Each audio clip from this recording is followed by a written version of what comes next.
क्या देश के नागरिक भारत सरकार के गुलाम हैं? अगर जनता सरकार के फैसलों का विरोध करे या मुर्दाबाद के नारे लगाए तो क्या पुलिस उसे शहर से निकाल देगी? ये सवाल किसी राजनेता या विपक्ष के नेता ने नहीं बल्कि बॉम्बे हाईकोर्ट के एक मौजूदा जज ने पूछे हैं। आज पूरे देश में एक ही नाम की जबरदस्त चर्चा है, जस्टिस माधव जामदार।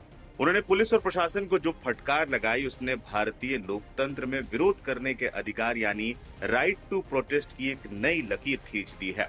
दरअसल मुंबई पुलिस ने social democratic party of India SDPI के महाराष्ट्र महासचिव सैयद अहमद अब्दुल वाहिद चौधरी के खिलाफ एक एक्सटर्नमेंट ऑर्डर यानी तड़ीपार करने या शहर से बाहर निकालने का आदेश जारी किया था।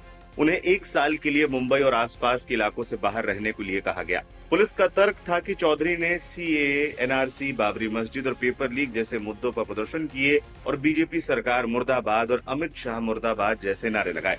जब ये मामला बॉम्बे हाईकोर्ट में जस्टिस माधव जामदार की बेंच के सामने पहुंचा तो उन्होंने पुलिस की कड़ी आलोचना की। Legal news website live law के अनुसार जस्टिस जामदार ने सुनवाई के दौरान बेहद तल्ख टिप्पणी करते हुए कहा, ये क्या हो रहा है?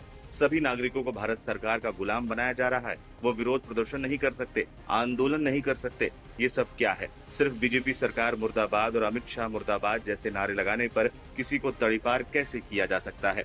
जस्टिस जामदार यही नहीं रुके। हाल ही में देश भर में हुए परीक्षा पेपर लीक का जिक्र करते हुए उन्होंने कहा, जब इतने पेपर लीक हो चुके हैं, अगर लोग इसका विरोध करें तो क्या आप उनके खिलाफ भी केस दर्ज कर देंगे? पुलिस अधिकारी जनता के प्रति जवाबदेह हैं, किसी मंत्री के अधीन काम करने वाले राजनीतिक कार्यकर्ता नहीं है। इन कड़ी टिप्पणियों के साथ जस्टिस जामदार ने सईद चौधरी के निष्कासन आदेश को ये कहते हुए रद्द कर दिया कि यह नागरिकों की अभिव्यक्ति की स्वतंत्रता और गरिमा के साथ जीने के अधिकार का सीधा उल्लंघन है।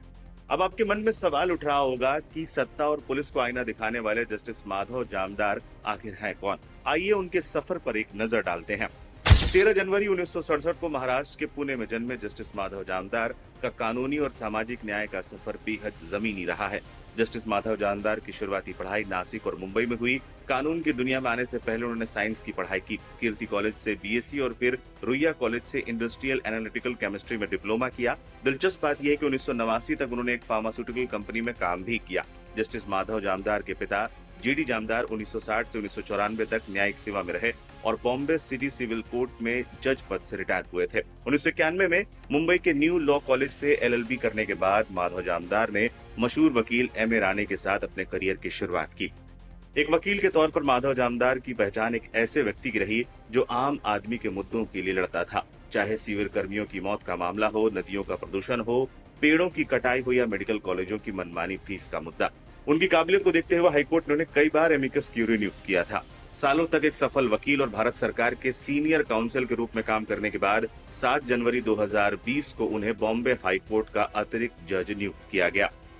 जस्टिस माधव जामदार का यह ताजा फैसला और उनकी टिप्पणियां याद दिलाती हैं कि एक मजबूत लोकतंत्र में नागरिकों का सबसे बड़ा हथियार सवाल पूछना और विरोध करना है। सरकारी आएंगी और जाएंगी, लेकिन संवैधानिक अधिकार हमेशा सर्वोपरि रहेंगे। जस्टिस जामदार की इस टिप्पणी पर आपकी क्या राय है? आपको क्या लगता है कि विरोध प्रदर्शन पर पुलिस की कार्रवाई अक्सर राजनीतिक दबाव में होती है? अपनी राय हमें कमेंट बॉक्स में जरूर बताएं।